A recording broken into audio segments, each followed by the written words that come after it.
Hey, it's Final Boss Friday. Not really, because The Rock's not going to be on SmackDown tonight, but it is a Friday, and it's Rumor Innuendo, and I am here with Robert Karpeles, WE Creative _ish. Robert, TGIF to you, man. Happy Friday, happy start to your weekend. More importantly, happy Florida Gator Friday. Got my shirt on. It's covered by the microphone for the most part, but the NCAA March Madness tournament kicked off yesterday. The Gators play today at 4:20 p.m. No, that is not a RVD plug. The Gators playing Colorado. So if they win, we're gonna have a great show on Monday. If they lose, I will still be sobbing. But regardless of whether or not I feel blue, our guest on Monday, sure as hell, is going to feel blue because we will be joined by the one and only ECW legend, Blue Meanie. Oh, he put the graphic up. Where am I? I'm on the side. I'm tilted on the side. Blue Meanie going to be on here on Monday. You can take that down. I'm okay. sick of getting blocked off there. So a couple of comments here in the section. Antonio Santos says, "Happy Friday for Dominic. Let's go Buffalo." Okay. Why Buffalo? That's why I'm equally as baffled. Christopher Zanto says, "Happy Friday, fellow rumorites. Let's weekend." Mike Malaro, glad to spend Friday with everyone. Inject that sweet, sweet Billy and the CW news right into my veins. And Mike Weiss, who says Robert's kayfabe shirt is getting its monthly wash. Peek behind the curtain, Mike. I own 3 of those suckers that get put through the rotation. And if you want one of those great kayfabe shirts, they're available at Pro Wrestling Tees. I just think it's a great design shirt. I'm a big fan of that, but I'm a big fan of all the stuff we're going to be talking about today, Dom. So what do we have on tap? Yeah, we got a heck of a lineup. Obviously, we'll be talking Friday Night SmackDown tonight and what's to entail on there. Plus, we're going to cover a little bit of some Bloodsport information that Josh Barnett dropped. Whether it's going to happen or not remains to be seen, but a little update on Bray's Hall of Fame induction. Is it possibly delayed? That's what it might sound like. We'll talk about LA Knight. Was he pushed too hard too early? He talked about that. And then Cena make a little bit more WrestleMania teases, plus John Laurinaitis. But yeah, well, let's start off with SmackDown. No Rock this week, but we will finally have a confrontation one-on-one, supposedly, according to advocate Paul Heyman. It will be one-on-one. Cody Rhodes confronts Roman Reigns. Robert, what do you expect from this confrontation? What do you hope Cody conveys? What do you hope Roman gets across? Is it officially fully confirmed that Rock is not going to be at SmackDown? I guess it's not, but he's not advertised like he has been. I'm curious. I thought Rock was making a point of saying he was going to be at every show for the remainder of the year, but that remains to be seen. We know that the confrontation between Roman Reigns and Cody Rhodes is built on this idea that it is one-on-one. It's just the two of them. And WWE has this challenge right now where they are trying very hard to tell 2 different WrestleMania stories for Cody and Roman. You're building this tag title match. You're building this one-on-one contest. And the one-on-one match, the Roman Reigns versus Cody Rhodes match, is the signature main event for WrestleMania. So what this story needs to be about here, it needs to basically say, regardless of the outcome of the tag match, regardless of whether or not it's a bloodline rules match or a straight up match, it's man against man with one goal, which is for someone to either retain or win the Universal title. They need to make this deeply personal. They need to make this the single focus of WrestleMania. That is the purpose of this confrontation. The other factor is by saying no one else is going to interfere. And then Jey Uso, who made a point of saying, "Hey, I'm still going to show up to have your back." Are we going to see Jey and Jimmy have an interaction? Is Solo going to be a part of that? Is it going to be Cody who inadvertently breaks his word by Jey Uso interfering? So a lot of fun questions going into this. My hope is Cody and Roman can remain focused on their one-on-one story, and The Rock is not going to necessarily be this spectra hanging over the proceedings.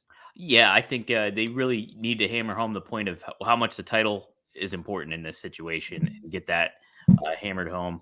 I think it does create a lot of fun elements by Paul Heyman just being untrustworthy. He says there's not going to be anybody interfering, but the bloodline and their motto, I basically. will not stand for you besmirching the good name of Paul Heyman. Well, Philly will make the rebound for that when he gets inducted. But I did want to ask you too, Robert.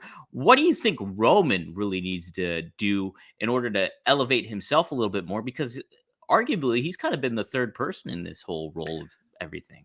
He's been the third. He's been the third man. He's kind of been the third wheel a little bit. So that's why I think his promo needs to be.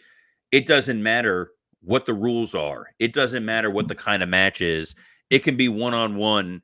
It can be 3-on-1 with you having three people, me having one person. I'm going to win no matter what. He needs to have that cockiness, that swagger, that underlying insecurity that has made the tribal chief character work. Heyman has talked about this before. Unlike a lot of other wrestlers, you have the catchphrase that Roman Reigns has this "acknowledge me" catchphrase is him asking the audience for something, whereas other catchphrases are demanding. So there's a constant insecurity factor with Roman, and that has played even further with this whole Rock situation. Do you think he will take some subtle digs at The Rock if they say he's not there? Indeed, not. Sorry, hold on. I'm going to do a Jim Ross thing. Who are we talking about? Pronoun boy. Roman.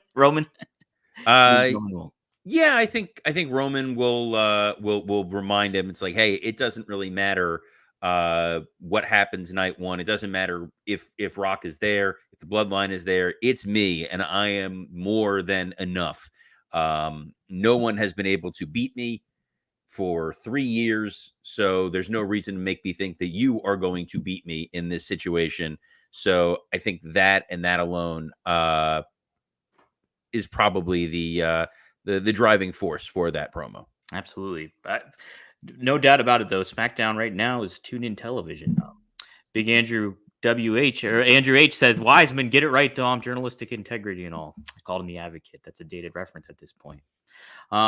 Hey, coming up, though, also on SmackDown, Rey Mysterio in action, going up against Santos Escobar one-on-one. Imagine this is probably going to lead to a little bit more of a faction fight at WrestleMania. Robert, what do you think of this match and what that entails tonight? Yeah, I mean, this was one of the options for a singles match at Mania, or if this is what's going to lead to a multi-man match, I think we need to see where the tag tournament settles down, which I don't have the brain power to be able to figure out how all of that is working. But Rey Mysterio, Santos Escobar is a big match for free television for SmackDown going into WrestleMania. They know that they are up against the NCAA tournament, so you need to advertise as much as possible. Yes, the Roman Cody face-off is key, and that's something that you can save till the end of the show and potentially tease it. But if you're opening with Rey Mysterio, Santos Escobar, boy, that's immediate appointment television as far as WWE is concerned. Yeah, especially Rey Mysterio just being back and still having the ability to do what he does is pretty darn cool. And it's I always just like the engaging aspect too of the LWO logo and stuff like that. I think it's a cool element. Yeah, I like it because the original hot take here, not really a hot take. The LWO sucked when it was in WCW. It was played in a lot of ways for laughs. They weren't really given an opportunity to get over on anybody. They weren't allowed to be a legitimate threat or a force.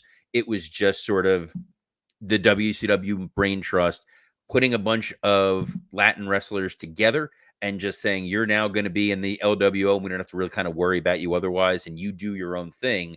The revised LWO, which has sold an insane amount of shirts, by the way, since apparently we're talking a lot about merchandise today. Right.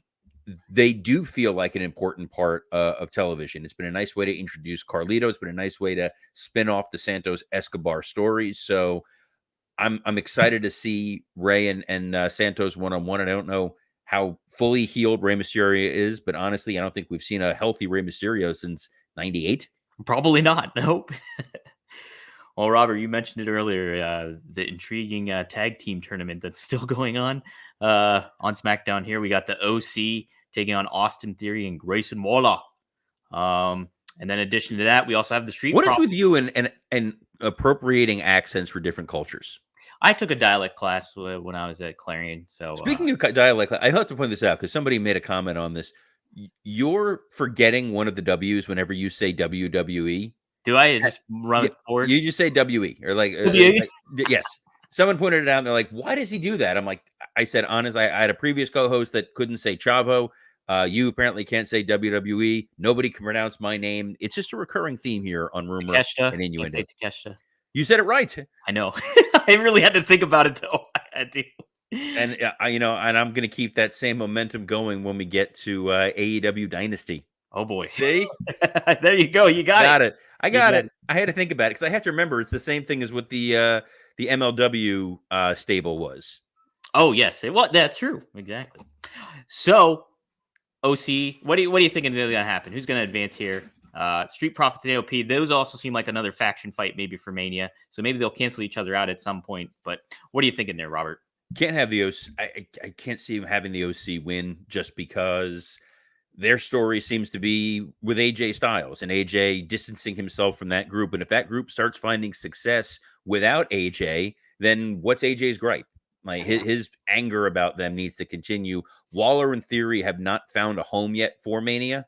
I still think they'll probably wind up in something potentially with John Cena, but I can see them being plugged into the ladder match. It's kind of a good, convenient catch-all for SmackDown. There's still like 13 to 17 more rounds of the SmackDown tournament before the OC and Theory and Waller. Street Profits AOP, sort of the same version of what we talked about with the LWO and Legado del Fantasma. Like, I get we're using this match to further advance the storylines that they've got.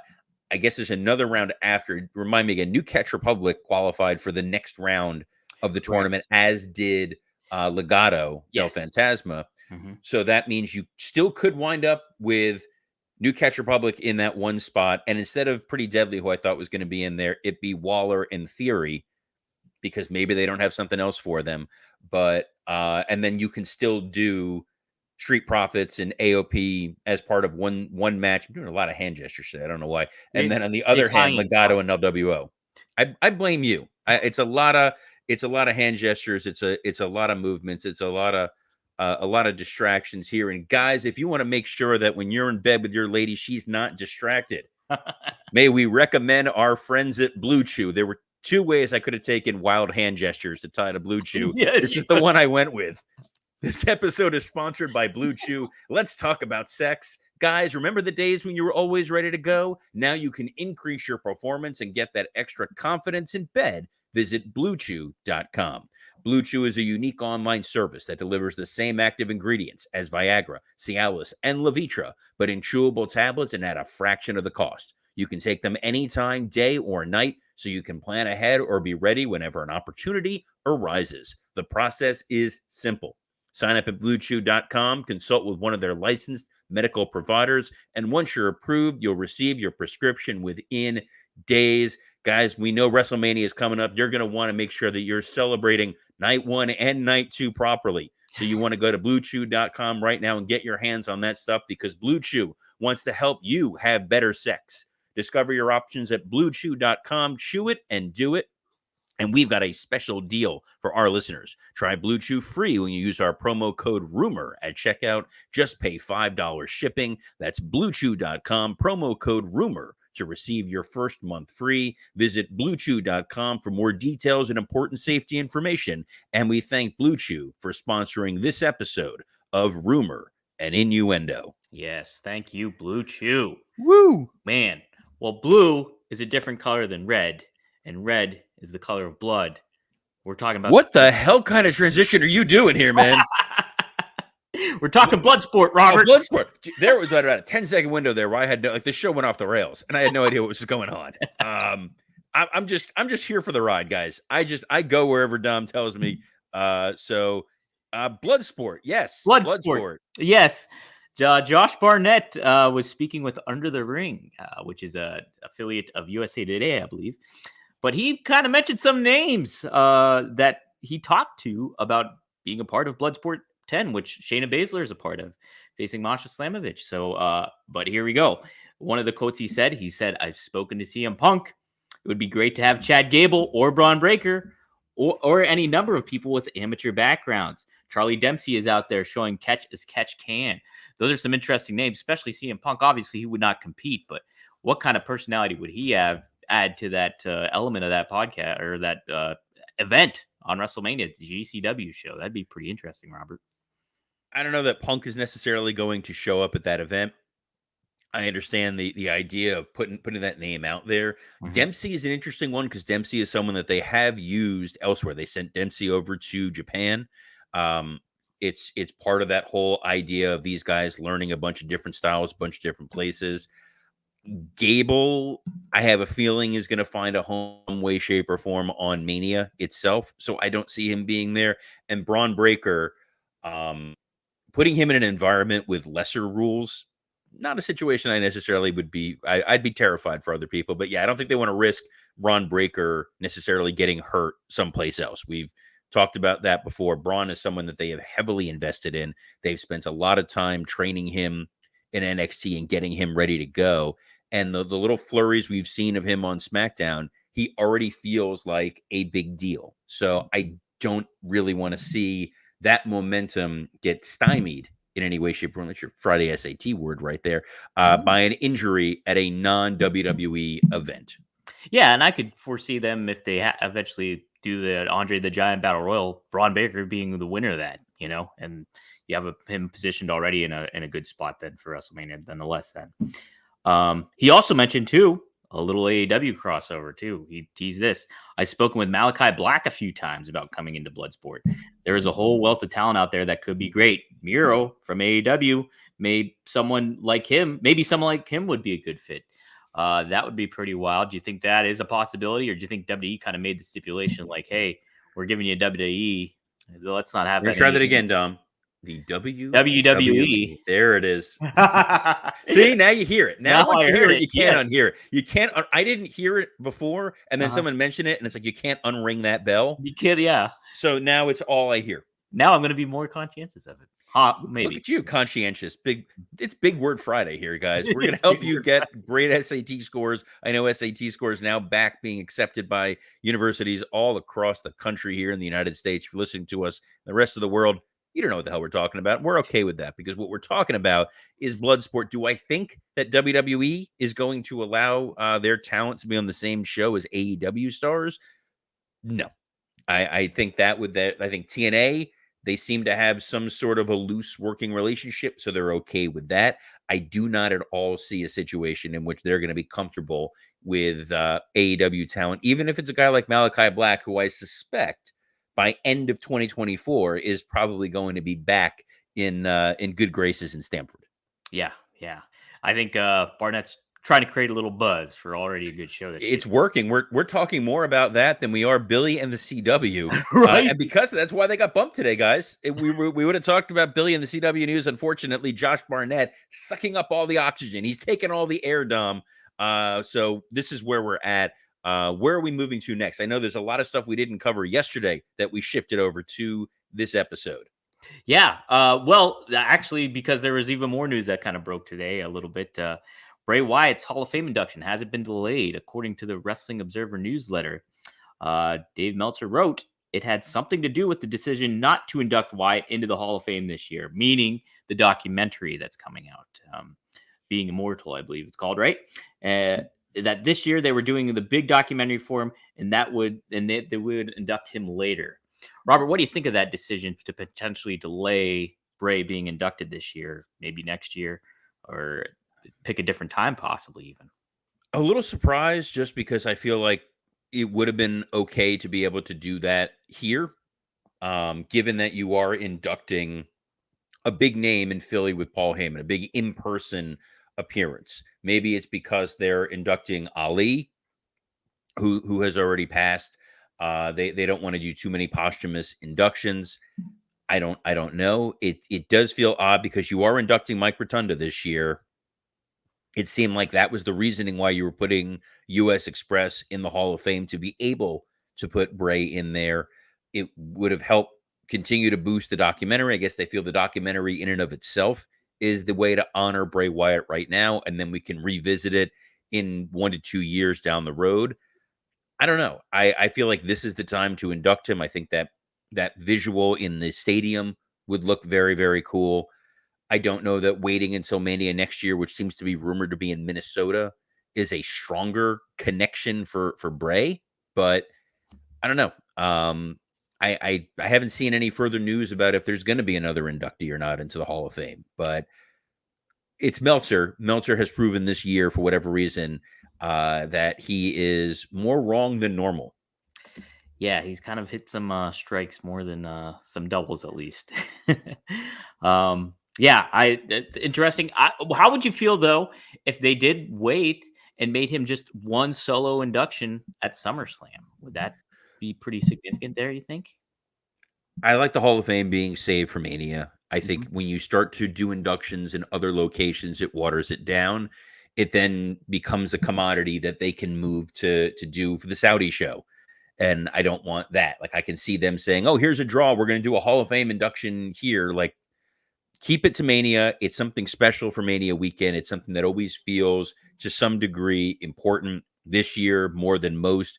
You're getting a lot of unique names. It's cool to see Bull Nakano back in the mix. And I think under that Triple H umbrella, he's giving a lot more consideration to people who genuinely do belong in the hall versus what the most marketable decision is. Yeah, that's a good point. Good point. Uh, did LA Knight make a good point on Busted Open Radio? He talked about the possibility of being pushed too hard, too soon. And he was asked about that. Bully Ray asked him, and LA Knight said there's so many different ways to look at that. Maybe there was a little too far of a push, a little too fast. And that's not to look a gift horse in the mouth, but a little bit of a steady build going into a championship match or something like that.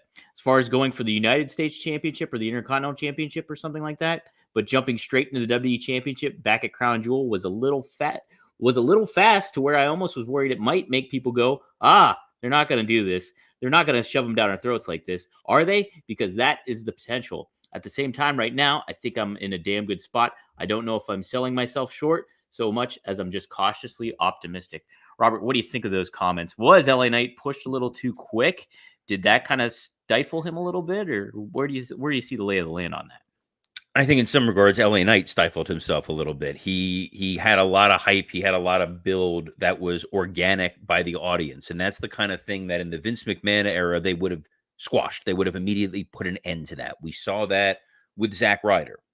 Zack Ryder was someone who built a groundswell by being one of the first people to capitalize on social media, doing the Z True Long Island stories, getting people to push for them to release a t-shirt, and it was the ugliest t-shirt of all time, and people were buying it in droves where they were sort of forced to use them, and they immediately cut his water off. WWE with LA Knight, he's a good talker. He's definitely entertaining on the microphone. In ring, he's fine. And what Hunter did was he's kind of said like he may not be 100% on board with LA Knight. His good friend Kevin Nash, whose podcast is part of the Ad Free Shows Network, Oh, not has made anymore. it. It's not. It is no longer part of the No Ad Free longer Shows there. Network. You're gone, Nash. So I can't keep track, man. You know what it is, because I know that you do some work on it, so I Yeah. forget that you do stuff outside of the Ad Free Shows realm. I take that back, Kev. We love you here. Don't tear quad. But damn it, it was in the middle of my point. Oh, my point was Hunter, rather than just burying him, said, we're going to give him a chance. We're going to see what happens. They did put him in a world title match, a sink or swim situation, because if the water was really that hot and the lightning was really about to strike and they caught something here, let's roll with it. If it wasn't, you can always take a step back like they have now and see how things go. I think the excitement over making LA Knight a thing eclipsed the excitement for LA Knight. And all of a sudden the audience was like, we want the Snyder Cut. We want the Snyder Cut. We want the Snyder Cut. And then they get it and they're like, okay, but now we don't have what else to complain about. So he gave them LA Knight, and LA Knight is self-aware enough that, yeah, there's the possibility of overexposure, but settling into a feud with AJ Styles, being able to have a big match at Mania, the AJ Styles slot at Mania, in a lot of people's eyes, is similar to the Undertaker slot. Being the guy that gets to go up against AJ since he doesn't have that many more Manias to go has value. And if Knight and Styles can have a great match, it'll hopefully change some hearts and minds about LA Knight. I know I'll be watching. Yeah, it should be a pretty as of now, it's kind of an undersold match, but like once that event starts going down, and it could stand out in a lot of ways. So it could be a good opportunity for LA Knight, and just treading water for the most part at some point. There's a comment here from Daniel Price who says Eli Drake, which is LA Knight's prior in-ring name, worked well in TNA, even NWA. LA Knight is hit and miss. He can pop a crowd, but they're not willing to make him the guy because it could go south and they'd be up a creek. I think that, he has a great catchphrase. People like doing the yeah. They like doing the chanting along with him. We've seen that with other folks. His in-ring work is solid, but not spectacular. And there isn't that overall hunger that, my God, we really need to see it week in, week out. They're chanting for him all the time. I just think they like certain elements. And in a place like TNA or in a place like NWA, he really had a chance to shine as a big fish in a small pond. Right. And two, it's like when you have the actual Rock there and he mirrors some of the Rock's tendencies, it's kind of a little tough to kind of get over, I think. A little tough. All right. Cena made some teases this week on his Instagram. He posted a picture of every It's Always Sunny in Philadelphia. So teasing, obviously, WrestleMania there. But him and Kenny Omega have had a little back and forth, too. Fun back and forth with one another.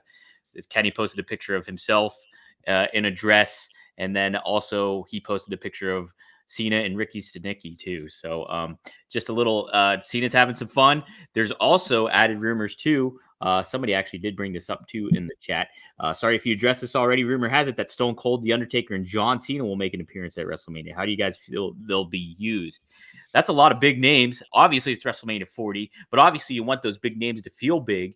Would they get lost in the shuffle with The Rock being there and everything like that? Or would it make it feel more significant, Robert, to have Cena, Stone Cold, and The Undertaker there, too?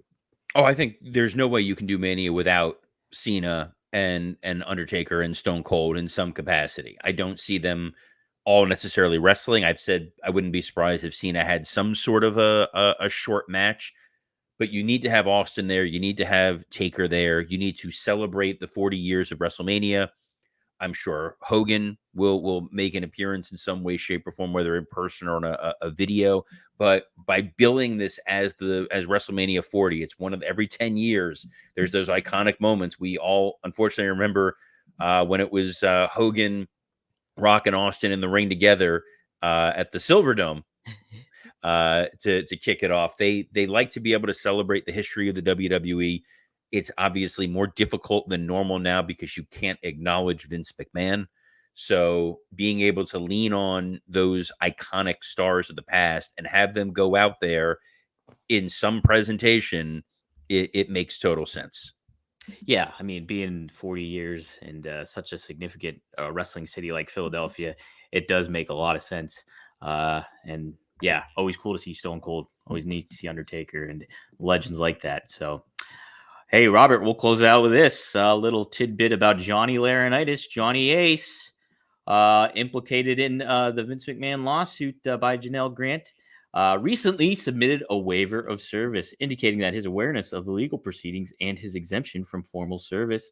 This paperwork was officially lodged with the United States District Court of Connecticut, basically meaning, hey, he's got 60 days since March 15th to acknowledge that he's got to be there. What do you think about this being involved with law and stuff?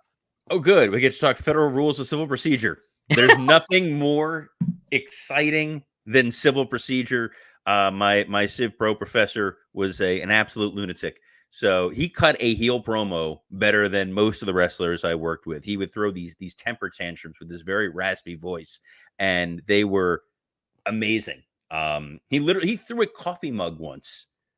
That's in the middle of Ross stuff right there. He was like asking us, he was like, "None of you know any of this," and he just threw a mug and threw us all out of class.